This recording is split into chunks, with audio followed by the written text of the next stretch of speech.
talking about finish laps. I mean, there's only one oval. How many different oval levels can we have? I can't see it very well, but I guess I'll choose one of the vehicles. Ooh, that's some of those engines. Alright, we don't need to worry about motion controls for boosting this time. You even have like a little icon to tell you when you're drifting. That's interesting. That's not how driving works. Stop that. No! It's like a collective pit maneuver. The turning... I don't know why the vehicles are like this. All the vehicles in this set of minigames, that is. All the driving minigames. The turning is this weird thing where you turn just a little bit, and then once you turn enough, you turn really hard. You can't really go in between. So you have to keep like turning really hard and then just a little bit. I have to keep alternating between those two. It's really awkward. This kind of takes it to an extreme though with the whole everybody is slower than you thing. Like usually this is how, in my experience, games of this sort are. Where you'll start in the back and then you'll have to like catch up with the whole race. Most games where you're racing around an oval have been like kind of my experience, so the whole game is just like figuring out how to pass people and whatnot.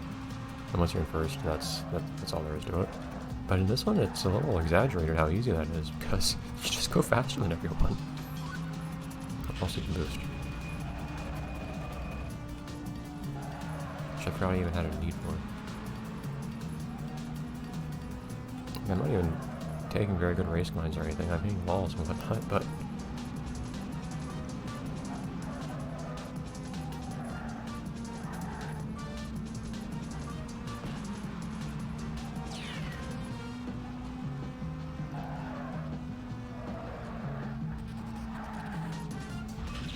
Who was the Formula 1 car back when I played World's World's Best Driver? I don't remember who that was. I forgot who I assigned each character to. I had to be pretty creative about it, to say the least.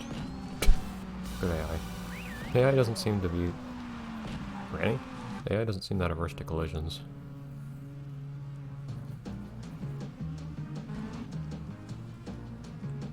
Watch someone else at random. Wait, that's it? Wait!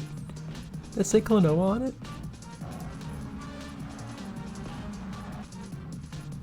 Come on, you gotta show that thing again. It says Klonoa on the side. Namco, I mean, if you're gonna reference Namco stuff, I want Klonoa to be included. Granted, this is far from the first game that Klonoa... This is far from the first racing game that Klonoa has appeared in. He appeared in MotoGP if you want to race as Klonoa on a motorcycle. There's also some snowboarding game you could play as him in. Or I think he used the hoverboard that he used in Lunatea's Veil. But it's a very subtle one. Very subtle reference, not as much as... I like the implication that Granny did not wear a helmet. It's nothing like actually being able to have Klonoa music in one of the Wii Ski and Snowboard games or anything like that. Well, look at the other circuit cars now. See if they say anything interesting on them. But seriously, Namco cannot get over itself. It still says Klonoa on the side, it looks like. Go! I don't know if there's much point in that, but... it's not going to need the boost in my experience anyways. Maybe it's just different levels of difficulty. It's the same course. So maybe I should start taking it more seriously, I don't know.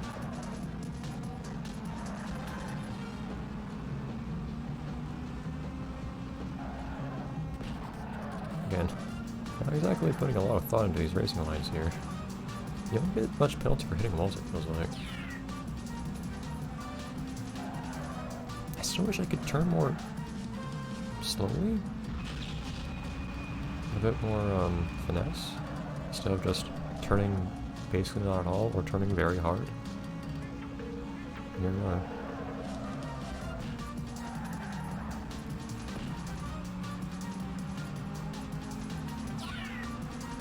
think I can look behind myself, unfortunately. Which I would be doing right now otherwise.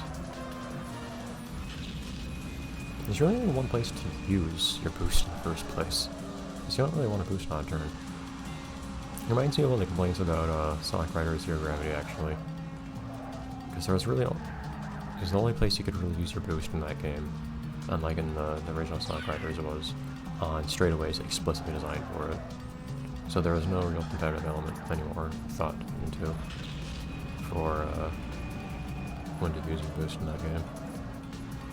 I think most of the criticisms of that game boiled down to it not taking much thought compared to the original Sonic Riders to actually play. Yeah, and a lot of people apparently called it competitive time attack, because there was basically no interaction in that game between you and your opponents compared to the first game, where you could actually attack each other just by boosting into them. Whereas in the sequel, you could only attack others directly by getting a pretty rare random pickup.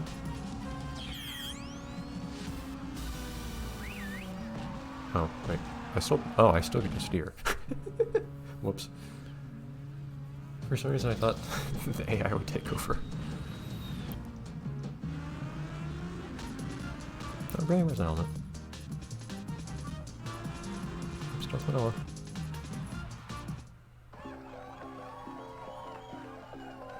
Are all the cars Klonoa cars? Does Klonoa sponsor all these races? Does Klonoa sponsor everyone in the race? Or does it just happen to be that I'm Klonoa? Or sponsored by Klonoa? I'm on board with being sponsored by Klonoa either way.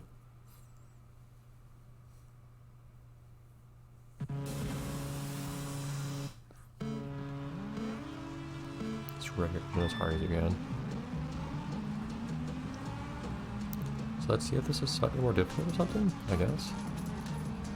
I don't know how else this could vary from the first two races.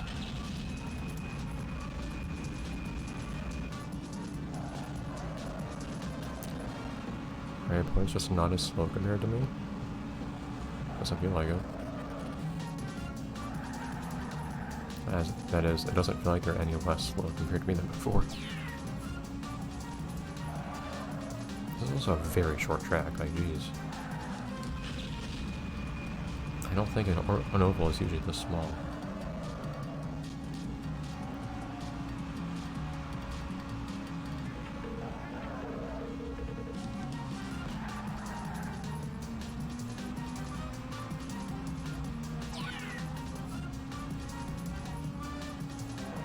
And these last ones are taking a little bit forever to catch up to.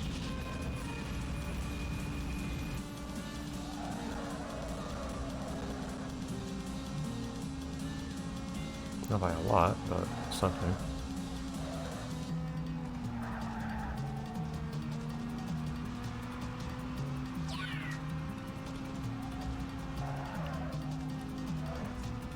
Feels like my performance doesn't really affect very much how quickly I finish a lap, considering all my lap times are basically within a second of each other either way.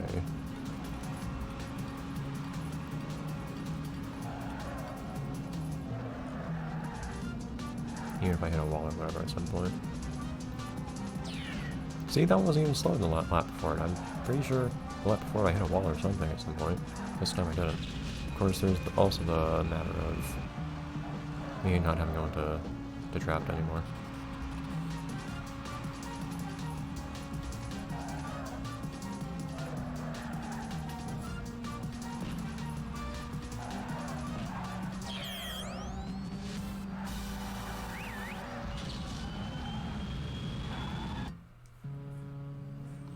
Yeah, let's take a look. Who's sponsoring me today? Oh, that guy. Still Klonoa. Interesting. I probably should look at the other cars to see if they had different names on them. I'd be surprised if they did, though. It's probably just the same thing with different colors on it.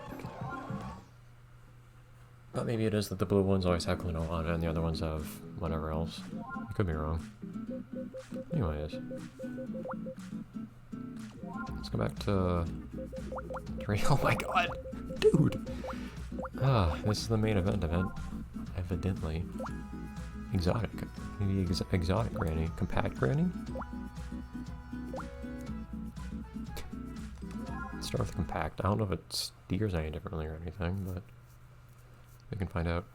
I don't remember if you can change boson. I remember if you got an option or not to change the design of your car in the vehicles menu or not. If it was just your skates and whatnot that you could change the design of.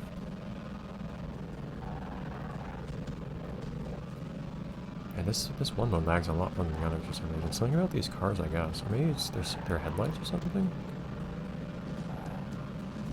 Ah, jeez. That drift is really something. So you basically have 3 different intensities of turning. You have hardly turning at all. Then you have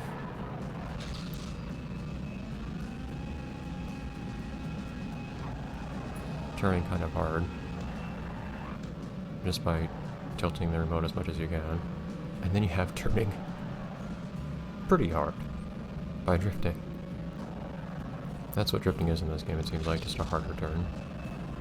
It's not like the most aerodynamic vehicle, but Granny's gonna make it work. All the compacts are all ahead for some reason. I feel like there's music here. Even with the lyrics, I cannot hear at all because of the engines and whatnot.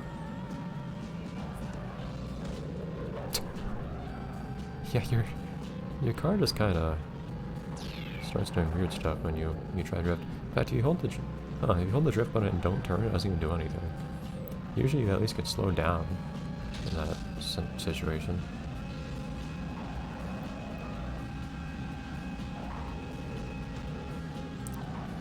And it doesn't feel any better than like playing on a keyboard where you have to just tap the arrow keys over and over again to simulate turning more gently. That's what this feels like, except with drifting instead.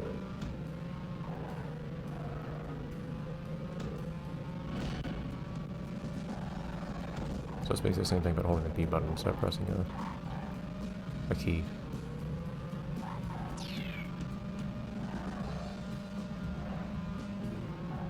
So it's some really relaxed music for the situation.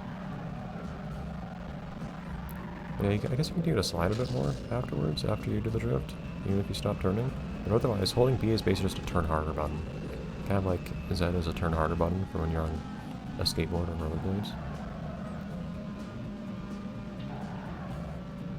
Weird choice of music. Also not music I've heard anywhere else in the game. Which makes it kind of weirder.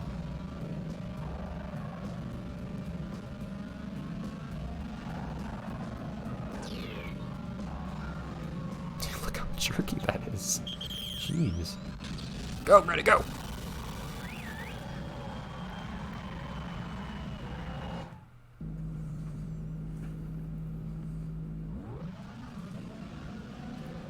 Alright, though.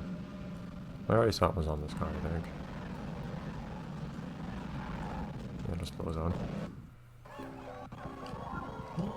I'll put us a little bit over time, but I guess we can do one more race. I don't know if he's controlling differently or anything. Only one way to find out, but I don't feel like they do. Probably just slightly handled differently, in the worst case. Exotic indeed.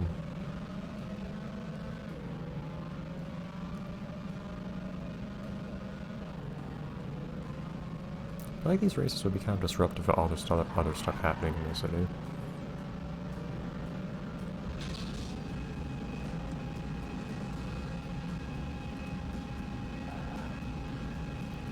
This one's very straight. Just now look at the mini-map. Get out of my way! No! No pits!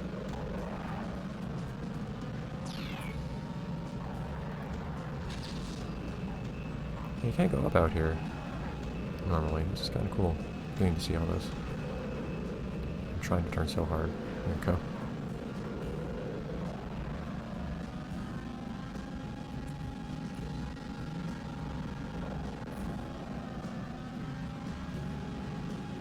And downhill. Oh. Yeah, it's It's really the drift button space, just a turn harder button. It happens to be slightly slippery. Driving through the mall.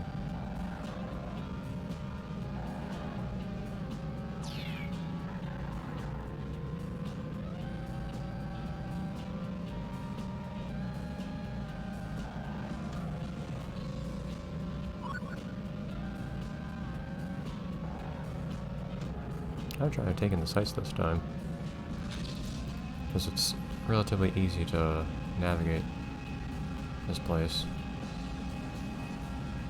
The lack of turns and whatnot.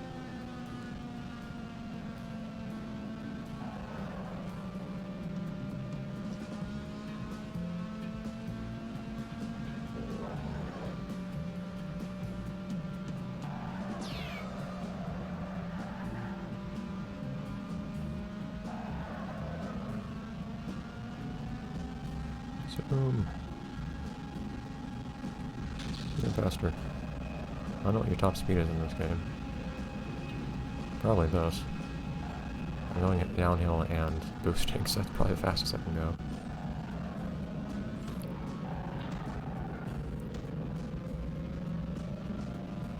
Paying attention to that sort of thing can be good though, because some games will do weird things, like boosting will send you to a specific speed, for instance. Like one thing that would really trip you up in Hot Wheels World Race was that boosting would set your speed to exactly, was 200 or 300, I don't remember, miles per hour. Even if you were going faster than that. So there were cases where boosting would actually make you slower. So you had to be very careful about when to just ride your momentum and when to actually use the boost.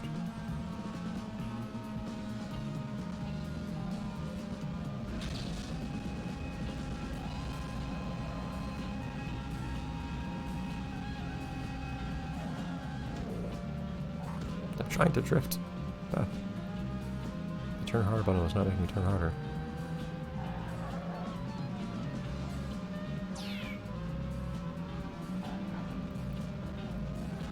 I like how consistent this turn is. You just get to kind of turn consistently and gently for a while.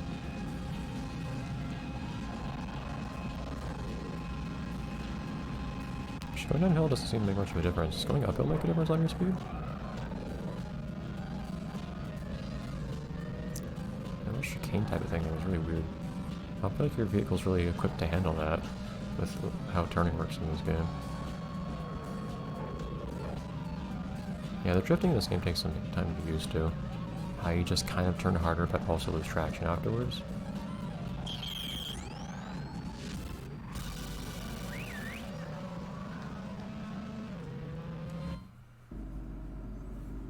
Anyways, I think that's enough for one episode.